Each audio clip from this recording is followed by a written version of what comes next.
নমস্কার বন্ধুরা, সাহিত্য সংলাপে আপনাদের সকলকে স্বাগত। আমি সুদেষ্ণা আপনাদের ধারাবাহিকভাবে শোনাচ্ছি সুনীল গঙ্গোপাধ্যায়ের লেখা বিখ্যাত কালজয়ী উপন্যাস সেই সময়। আজ ঊনবিংশ পর্ব। চলুন শুরু করা যাক। 5 বৎসর বয়সে সরস্বতী পূজার দিনে নবীন কুমারের হাতে খড়ি হলো। এই উপলক্ষে বেশ ধুমধাম হলো সিংহসদনে। বিম্ববতীর পিত্রালয়ের কারোর শিক্ষার সঙ্গে কোনো সম্পর্ক নেই। তার শ্বশুর স্বামীও বিদ্যাচর্চা না করেও প্রভূত বিষয় সম্পত্তির অধিকারী হয়েছেন। কিন্তু বিম্ববতীর দত্তক পুত্র গঙ্গানারায়ণ প্রধানত স্বীয় যত্নে কৃতবিদ্য, এবং এই বিদ্যার গুণে সে বিনয়ী, সুশীল ও ধীর স্থির। গঙ্গানারায়ণকে প্রীতি করে না এমন কেউ নেই। বিম্ববতী পুত্রগর্বে গর্বিত, এবং গঙ্গানারায়ণের চরিত্রের ক্রম পরিণতি দেখেই তিনি বিদ্যাচর্চা সম্পর্কে আকৃষ্ট হয়েছেন। হিন্দু কলেজের পাঠ সমাপ্ত করে গঙ্গানারায়ণ এখন বিধুশেখরের নির্দেশ মতন পারিবারিক ব্যবসায় ও জমিদারির কাজে শিক্ষিত হচ্ছে। রামকমল সিংহ তো সব দায়িত্ব থেকে মুক্ত হয়ে গেছেন। কমলা সুন্দরীকে নিয়ে তিনি বেরিয়ে পড়েছেন উত্তর ভারত পরিভ্রমণে। গত 5 মাস তার কোনো সংবাদই নেই। যতদূর জানা যায়, তিনি বারাণসীতে এক বিশাল প্রাসাদ ভাড়া নিয়ে নৃত্যগীতের আসরে মত্ত হয়ে আছেন। বিম্ববতী দেখেছেন কর্তাদের ধারা কিছুই বর্তায়নি গঙ্গানারায়ণের ওপরে। সে সুরাপান করে না। সন্ধ্যার পর জুড়িগাড়ি হাঁকিয়ে গৃহ থেকে নির্গত হয়ে ভোর রাত্রে বাড়ি ফেরার যে রীতি, গঙ্গানারায়ণ তেমনটি করেনি একদিনও। যথাসময়ে অফিস দেখতে যায় এবং সন্ধ্যার পর বিদ্বান বন্ধুদের সঙ্গে নানা প্রকার তর্কে মেতে থাকে। এ গৃহের মজলিস কক্ষে এখন আর নূপুরের নিক্কণ কিংবা বোতল গ্লাসের ঠনৎকার শোনা যায় না। বরং গঙ্গানারায়ণের বন্ধুরা সেখানে নানা রকম কেতাব থেকে উচ্চকণ্ঠে পাঠ করে পরস্পরকে শোনায়। বিধুভূষণও গঙ্গানারায়ণের ওপর খুব সন্তুষ্ট। হিন্দু কলেজে পাঠ নিয়েও সে ফিরিঙ্গি বনে যায়নি, কিংবা দেবেন্দ্র ঠাকুরের হুজুগে দলে গিয়ে ভেড়েনি। তাছাড়া ইতিমধ্যেই 2 বার জমিদারি মহল পরিদর্শন করতে গিয়ে সে যথেষ্ট নৈপুণ্যের পরিচয় দিয়েছে এবং সুবন্দোবস্ত করে এসেছে।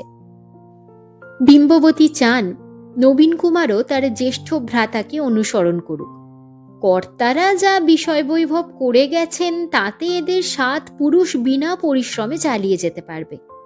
সুতরাং বিষয় না দেখে যদি শুধুমাত্র বিদ্যাচর্চা কিংবা ধর্মানুশীলনেও মেতে থাকে, তাতে অন্তত সংসারের শান্তি আসবে। 2 ভ্রাতায় খুব ভাব। নবীন কুমারের জন্মের পর যে শঙ্কা বিম্ববতী ও তার স্বামীর মনে জেগেছিল, তা অমূলক প্রতিপন্ন হয়েছে। গঙ্গানারায়ণ তার কনিষ্ঠ ভ্রাতাকে অতিশয় ভালোবাসে, আর নবীন কুমারও যতই দুরন্তপনা করুক, সে গঙ্গানারায়ণের খুবই বশবর্তী, এবং এক দিন সে গঙ্গানারায়ণের বন্ধুদের তর্ক সভায় গিয়ে চুপটি করে বসে থাকে। নবীন কুমারের শিক্ষা সম্পর্কে বিম্ববতী বিধুশেখরের সঙ্গে আলোচনা করেছিলেন। এ গৃহে বিধুশেখর নিত্য আসেন, এবং পরপুরুষদের মধ্যে একমাত্র সরাসরি বিধুশেখরের সঙ্গেই কথা বলেন বিম্ববতী। যখন নবম বর্ষীয়া কন্যা, সেই সময় নববধূ হয়ে এ বাড়িতে এসেছিলেন বিম্ববতী। আজ তার বয়স প্রায় 30 বৎসর। এই সুদীর্ঘকাল কত সুখ দুঃখের কথা হয়েছে বিধুশেখরের সঙ্গে। গত কয়েক বৎসর তো স্বামীর সঙ্গে বিম্ববতীর প্রায় দেখাই হয় না। তা নিয়ে অবশ্য কোনো ক্ষোভ প্রকাশ করেন না বিম্ববতী, কারণ যেটুকু সময় রামকমল সিংহ গৃহে থাকেন, তখন তিনি যেন বিম্ববতীর দাসানুদাস। গদগদ কণ্ঠে বলেন, বিম্ব, তুমি আমার লক্ষ্মী, তুমি আমার জগদ্ধাত্রী, তোমার জন্যই তো আমার এত সব হয়েছে। তুমি যদি রাগ করো তো বলো, আমি বাড়ির বাইরে 1 পা যাব না। তবে আমায় আর বিষয় দেখতে বলো না। আর যে কটা দিন বেঁচে আছি। সঙ্গে সঙ্গে বিম্ববতী বলেন, ওগো, না না, তোমার যা মন চায় তাই তুমি করবে। বিধুশেখরের মত এই যে নবীন কুমার গৃহেই বিভিন্ন শিক্ষকের কাছে বিদ্যাভ্যাস করুক। সংস্কৃতের সঙ্গে সঙ্গে সে ইংরাজিও শিখবে বইকি, কিন্তু সেজন্য তাকে সাহেব শিক্ষকদের স্কুলে পাঠাবার দরকার নেই। আজকাল ভদ্রঘরের অনেক যুবকও ইংরেজি শিখেছে। গঙ্গানারায়ণের বন্ধুদের মধ্যেও তো দু একজন গরিব অথচ মেধাবী ছাত্র আছে, তাদেরই কারুর ওপর ভার দেওয়া যেতে পারে। বিম্ববতীর অবশ্য তাতে কোনো আপত্তি নেই। হাতে খড়ির দিন দীক্ষাচার্য হিসাবে বিধুশেখর 3 জন বিশিষ্ট ব্রাহ্মণকে আনাবার ব্যবস্থা করলেন। আজকাল অবশ্য প্রকৃত ব্রাহ্মণ খুঁজে পাওয়া ভার। পয়সার লোভে অনেক ব্রাহ্মণই বিবেক ধর্ম বিসর্জন দিয়ে ধনীদের খোসামত করে। সংস্কৃত কলেজের সেক্রেটারি বাবু রসময় দত্ত বিধুশেখরের বন্ধুস্থানীয়। বাঙালি বা ভারতীয়দের মধ্যে বোধহয় তিনি সর্বোচ্চ সরকারি কর্মে নিযুক্ত। তার বেতন 90 টাকা। সাহেবদের কাছে রসময় দত্তের খুব প্রতিপত্তি। কিন্তু রসময় দত্ত ব্রাহ্মণ নন, তাকে আচার্য করা যায় না। সুতরাং ওই কলেজেরই অ্যাসিস্ট্যান্ট সেক্রেটারি বৃদ্ধ রামমাণিক্য বিদ্যালঙ্কারকে একজন আচার্য হিসাবে মনোনয়ন করলেন বিধুশেখর। রসময় দত্তই বললেন আর একজনের কথা, তার নাম দুর্গাচরণ বন্দ্যোপাধ্যায়। এই মানুষটির সঙ্গে কথাবার্তা বলে বিধুশেখর মুগ্ধ হলেন। দুর্গাচরণ সত্যি বিচিত্র প্রকৃতির মানুষ। ইংরাজি ও সংস্কৃত 2 ভাষাতেই বিশেষ দক্ষতা আছে। একসময় হেয়ার সাহেবের স্কুলে শিক্ষকতা করতেন, তারপর হঠাৎ শিক্ষকতা ছেড়ে মেডিকেল কলেজে ছাত্র হিসাবে ভর্তি হলেন। চিকিৎসাবিদ্যা উত্তম রূপে শিক্ষা করার পর তিনি দুস্থ আতুর মানুষদের চিকিৎসায় সাহায্য দেন। আবার ফোর্ট উইলিয়াম কলেজের হেড রাইটার হিসাবেও নিযুক্ত। ইংরেজদের শিক্ষা বিজ্ঞান আহরণ করেও এর চালচলন খাঁটি দেশীয়দের মতন। এই প্রকার মানুষই বিধুশেখরের পছন্দ। এই দুর্গাচরণ বন্দ্যোপাধ্যায় থাকেন তালতলায়। তাঁর বাড়িতেই বিধুশেখরের পরিচয় হলো আর একজনের সঙ্গে। একেই তিনি 3য় আচার্য হিসাবে মনোনীত করে ফেললেন। ইনি মেদিনীপুরের ব্রাহ্মণ, বয়সে যুবক এবং বিশিষ্ট পণ্ডিত হিসাবে বেশ খ্যাতি অর্জন করেছেন। এর নাম ঈশ্বরচন্দ্র বন্দ্যোপাধ্যায়। কিছুকাল আগে সংস্কৃত কলেজ থেকে বিদ্যাসাগর পদবি পেয়েছেন। ইদানিং ফোর্ট উইলিয়াম কলেজে প্রধান পণ্ডিতের কাজ করেন।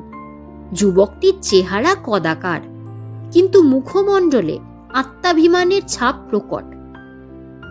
বিধুশেখরের সঙ্গে পরিচয় হতেই ঈশ্বরচন্দ্র বললেন, মহাশয়কে আমি বিলক্ষণ চিনি। আপনার স্মরণ নাই, কিন্তু আপনার বাড়িতে গিয়ে একদিন এমন ভুরিভোজ খেতে হয়েছিল যে আজও সে কথা মনে এলে আতঙ্ক হয়। সে আপনার এক কন্যার বিবাহের সময়। আমাদেরই এক সতীর্থ আপনার জামাতা। বরযাত্রীদের খাওয়াইয়ে খাওয়াইয়ে প্রাণে মেরে ফেলার চেষ্টাই বুঝি আপনাদিগের রীতি। বিধুশেখর উচ্চহাস করে উঠেছিলেন। কিছুক্ষণ রঙ্গলাপের পর বিধুশেখর অত্যন্ত বিনয় সহকারে বলেছিলেন, পণ্ডিত প্রবর, এই বাগদেবীর পূজায় যদি আমার বন্ধু রামকমল সিংহের গৃহে পদধূলি দেন তবে আমি ধন্য হই। বন্ধুর একটি 5ম বর্ষীয় সুলক্ষণ পুত্র আছে এবং সে আমারও পুত্রবৎ। আপনারা সেই দিন তাহাকে আশীর্বাদ করলে সে জ্ঞান পথের পথিক হতে পারে। দুর্গাচরণ বললেন, সেদিনও ভুরিভোজের ব্যবস্থা থাকবে তো? ঈশ্বরচন্দ্র বন্ধুকে বললেন, ঔদরিক, অমনি বুঝি নোলা শকশক করে উঠল। দুর্গাচরণ বললেন, ভাই, বামুনের ছেলে উত্তম আহারের সম্ভাবনা দেখলে চাঞ্চল্য ঘটবে না? এ কি একটা কথা হলো? বংশের অবমাননা হবে যে। ঈশ্বরচন্দ্র বিধুশেখরকে বললেন, এই উপলক্ষে বামুন পণ্ডিত ডাকছেন যখন, তখন শাল দোশালা বিদায় দেবেন নিশ্চয়। বিধুশেখর বললেন, আজ্ঞে, সে তো আমাদের প্রথাই রয়েছে। ঈশ্বরচন্দ্র আবার বললেন, আর সোনাদানা? দুর্গাচরণ হাসতে হাসতে বললেন, ঈশ্বর, তুমি বোধহয় জানো না, রামকমল সিংহই কত বড় ধনী, তেনার মনটাও খুব খোলসা শুনেছি, সোনা দানা দিয়ে তোমায় ভরিয়ে দেবেন। বিধুশেখর বললেন, আমি এইটুকু বলতে পারি, আপনাদের কোনো প্রকার অসম্মান হবে না। আমার বন্ধু আপনাদের মর্যাদার যোগ্য জিনিসই দেবেন। ঈশ্বরচন্দ্র বললেন, দত্ত মহাশয়, দুর্গাচরণ বাবু অতিশয় পরিহাসপ্রবণ। তিনি ঘুরিয়ে ফিরিয়ে ছাড়া কথা কইতে পারেন না। সেই জন্যই আমার বিষয়টি আমি স্পষ্টাক্ষরে বলি। আপনার বন্ধুপুত্রের হাতে খড়ির সময় উপস্থিত থাকতে রাজি আছি, কিন্তু আমার কিছু শর্ত আছে। সোনা দানা শাল দোশালা দূরে থাক, গুরু দক্ষিণা হিসাবেও আমাকে একটি পাই পয়সা দিতে পারবেন না। আমি 50 টাকা বেতন পাই, তাতেই আমার সংসার অতি উত্তম রূপে চলে যায়। কাহারও কাছ থেকে দান গ্রহণ করার প্রয়োজন হয় না। বিধুশেখর অভিভূতভাবে নির্বাক হয়ে রইলেন। ঈশ্বরচন্দ্র আবার বললেন, দুর্গাচরণ বাবুকেও আমি যথেষ্ট চিনি। উনি বেতন পান 80 টাকা, উনারও দান গ্রহণ করার প্রয়োজন দেখি না। সুতরাং আমরা কিছুই লব না। এই শর্তে যদি রাজি থাকেন তবে আমরা যেতে পারি। এই উপলক্ষে যদি অর্থ ব্যয় করতে চান তবে কিছু দুস্থ ছাত্রকে সাহায্য করুন, সেটা কাজে দেবে। বিধুশেখর বললেন, আপনাদের যা অভিপ্রায় সেই মতোই হবে। দুর্গাচরণ বললেন, ঈশ্বর, তুমি আমরা আমরা বলে ঠিক করলে না। তুমি নিজে কিছু গ্রহণ করতে চাও না, বুঝলাম। আর আমার সম্পর্কেও শটান এমন বলে দিলে যে ইচ্ছে থাকলেও আমি চক্ষু লজ্জায় আর কিছু নিতে পারবো না। কিন্তু উনি রামমাণিক্য বিদ্যালঙ্কারকেও আচার্য করেছেন, তাকে কেন বঞ্চিত করো? সে বুড়োর যথেষ্ট লোভ আছে, আমি জানি। তাছাড়া বিদ্যালঙ্কারের মস্ত বড় সংসার, কতদিন আর চাকরি করতে পারবেন তা ঠিক নেই। তার অর্থের প্রয়োজন আছে। আমি বলি কি, ইহারা আমাদের 3 জনকে যা দেবেন স্থির করেছিলেন তার সবটাই বিদ্যালঙ্কারকে দিয়ে দিক না কেন? ঈশ্বরচন্দ্র বললেন, এটা একটা ভারী কাজের কথা বলেছেন, তবে তেমনই করুন। কিন্তু কিছু দুস্থ ছাত্রকে সাহায্য করার কথাও ভুলবেন না। বিধুশেখর বুঝলেন তিনি যোগ্য ব্যক্তিদের কাছেই এসেছেন। ঈশ্বরচন্দ্র আবার বললেন, আর একটি কথা, আমি দুগ্ধ জাতীয় কোনো খাদ্য খাই না, মাছ মাংসও পরিত্যাগ করেছি। আপনার গৃহে শুধু ফলাহার করব। অধিক কিছু খাবার জন্য পীড়াপিড়ি করবেন না। আপনাদের মতন বড় মানুষদের গৃহে একদিন আহার করলে পেটের পীড়া সারাতে 1 বছর লেগে যায়। দুর্গাচরণ বিধুশেখরকে বললেন, মহাশয়, এই ব্যাপারে কিন্তু আমি ঈশ্বরের সঙ্গে একমত নই। আমি পেটুক মানুষ, লুচি মন্ডাতে আপত্তি নেই। মহা সমারোহে সরস্বতী পূজা সম্পন্ন হয়ে গেল। বাড়ির মহলের উঠোনে শামিয়ানা খাটিয়ে সেখানে সব ব্যবস্থা হয়েছে। রামকমল সিংহ উত্তর ভারত থেকে এখনো ফেরেননি। গত সপ্তাহে তার এক দূত এসে আবার 1 কাড়ি টাকা নিয়ে গেছে। সুতরাং সব দায়িত্ব বিধুশেখরের একার। অচেনা যে কেউ ভাববে তিনিই এ বাড়ির কর্তা। 3 ব্রাহ্মণ পাশাপাশি বসেছেন মখমলের আসনে।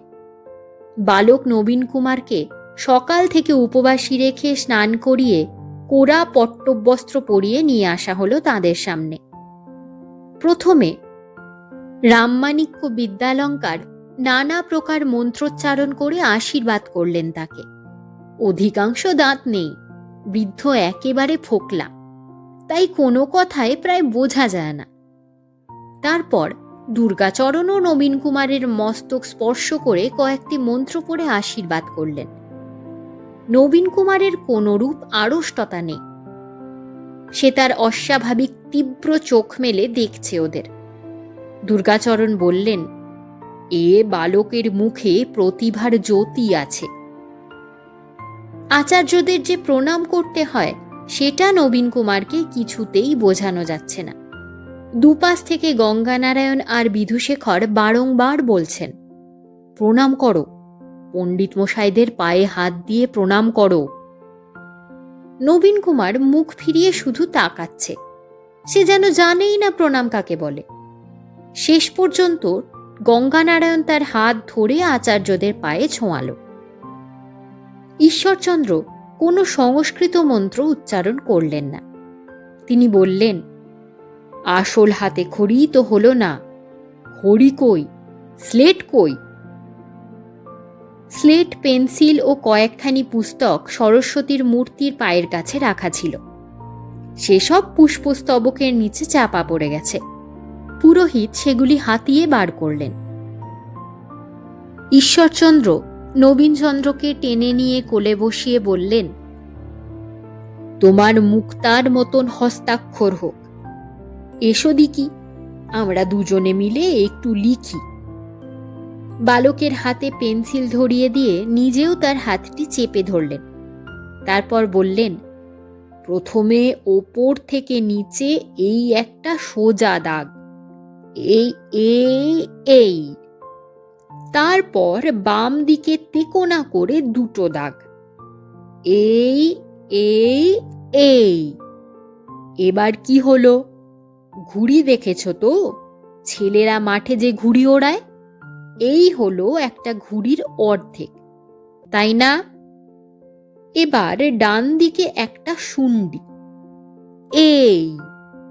এবার কি হলো? এর নাম ক। নবীন কুমার বলল, ক। দুর্গাচরণ বললেন, ও কি ঈশ্বর, আগে অ আ না লিখিয়ে প্রথমেই ব্যঞ্জন বর্ণ ধরালে? ঈশ্বরচন্দ্র বললেন, ওতেই হবে, প্রথম দিন কিছু একটা লিখলেই হয়। অ এর চেয়ে ক লেখা বালকদের পক্ষে সহজ। নবীন কুমার বারবার বলতে লাগল, ক ক ক ক। তারপর ঈশ্বরচন্দ্র তার হাত ছেড়ে দিতেই সে নিজের স্লেটের ওপর আঁকিবুকি কাটতে লাগল। ঈশ্বরচন্দ্র দারুণ বিস্মিত হয়ে বললেন, এ কি, এ বালক কি আগেই লেখা অভ্যেস করেছে? গঙ্গানারায়ণ বলল, না তো। ঈশ্বরচন্দ্র বললেন, এ তো ক লিখতে জানে, এই যে একটা লিখেছে। অপর দুই ব্রাহ্মণও স্লেটের ওপর উঁকি দিলেন। সত্যি তো, ঈশ্বরচন্দ্র যে ক লিখে দিলেন, নবীনচন্দ্র তার পাশে আর একটি ক লিখে ফেলেছে। যতই আঁকা বাঁকা রেখা হোক, তবু ক বলে চেনা যায়। প্রথম দিনেই এমন লেখা কোনো বালকের পক্ষে সম্ভব নয়। বিধুশেখরও স্লেটখানি তুলে নিয়ে দেখলেন। চারপাশে আরো অনেকে ভিড় করে এলো। দূরে চিকের আড়ালে রয়েছেন বিম্ববতী এবং অন্য রমণীরা। ঈশ্বরচন্দ্র স্লেটটা ফেরত নিয়ে বললেন, দেখি দেখি, আর একটা লেখো তো। কোনো আপত্তি নেই। বালক আবার লিখে দেখালো। ঈশ্বরচন্দ্র বাঁ হাতের চেটো দিয়ে স্লেটটা একেবারে মুছে ফেলে বললেন, আর একবার লেখো তো। কি সুন্দর ছেলে, আর একবার লেখো। এবারে সকলেরই একেবারে স্তম্ভিত অবস্থা। নবীন কুমার সেই শূন্য স্লেটে কিছু না দেখে আবার ক লিখেছে। দুর্গাচরণ প্রশ্ন করলেন, আপনারা সত্যি জানেন এ বালক আগে লিখতে শেখেনি? গঙ্গানারায়ণ ও বিধুশেখর দুজনেই বললেন, আজ্ঞে না, হাতে খড়ির আগে কেউ কি লেখাপড়া শেখায়? দুর্গাচরণ এবার নিজে স্লেটটা নিয়ে ইংরেজি এ আর বি অক্ষর দুটি লিখলেন। তারপর নবীন কুমারকে বললেন, ঠিক এই রকম দুটি পাশে লিখে দেখাও তো। নবীন কুমার যেন বেশ কৌতুক পেয়েছে। খুব মন দিয়ে পেন্সিল ঘষে সে এ এবং বি অক্ষর দুটি ফুটিয়ে তুলল। দুর্গাচরণ সব মুছে দিলেন।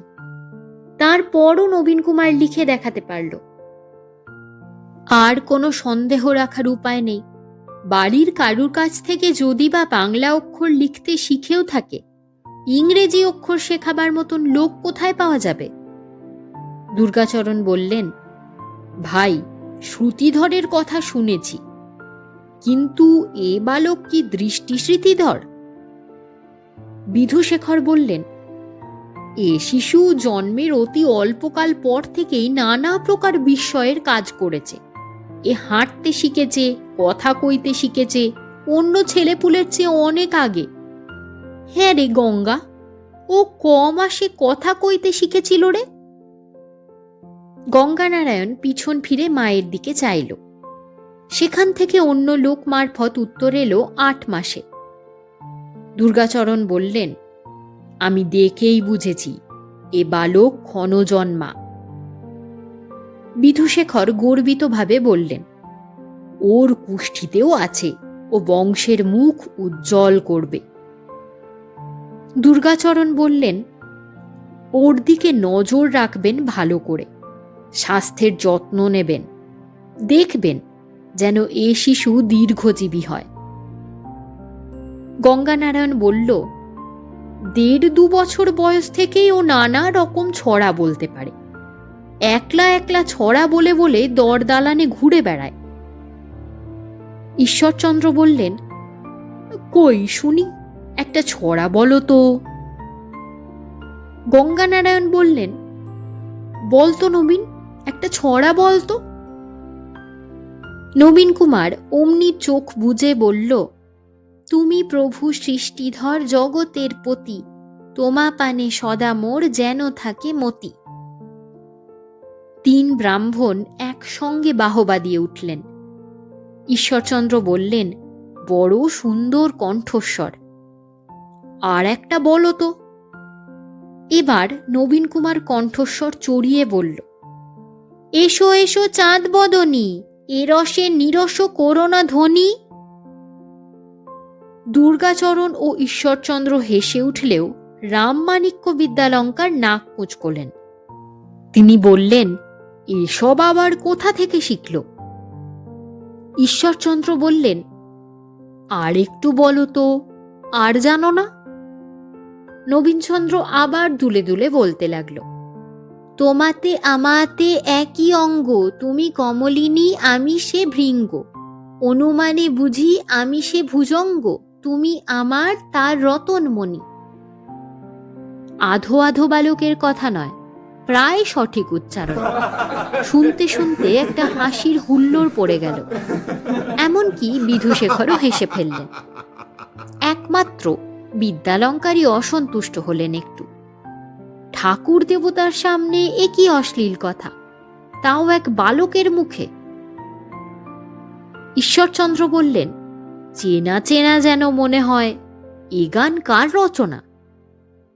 দুর্গাচরণ বললেন, এ তো গোঁজলা গুঁইয়ের গান, বহু পুরাতন, এ দানি শোনাই যায় না।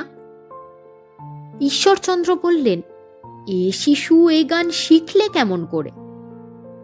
গঙ্গানারায়ণ বলল, ভিকিরি বৈষ্ণব কীর্তনিয়ারা বাড়িতে এলে আমার ভাইটি তাদের গান খুব মন দিয়ে শোনে, সেসব শুনে শুনেই শিখেছে। ঈশ্বরচন্দ্র বললেন, তাহলে তো এ বালক শ্রুতিধরও বটে।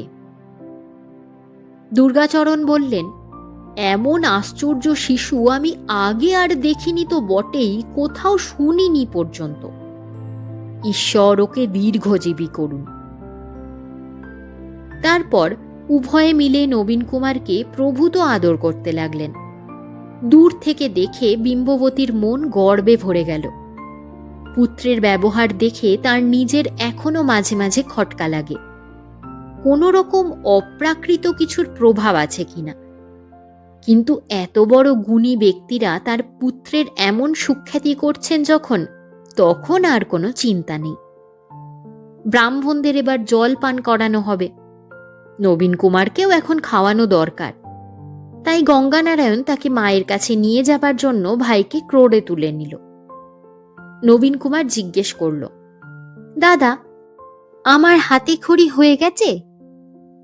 গঙ্গানারায়ণ বলল, হ্যাঁ, তোমার খুব ভালো হাতে খড়ি হয়েছে।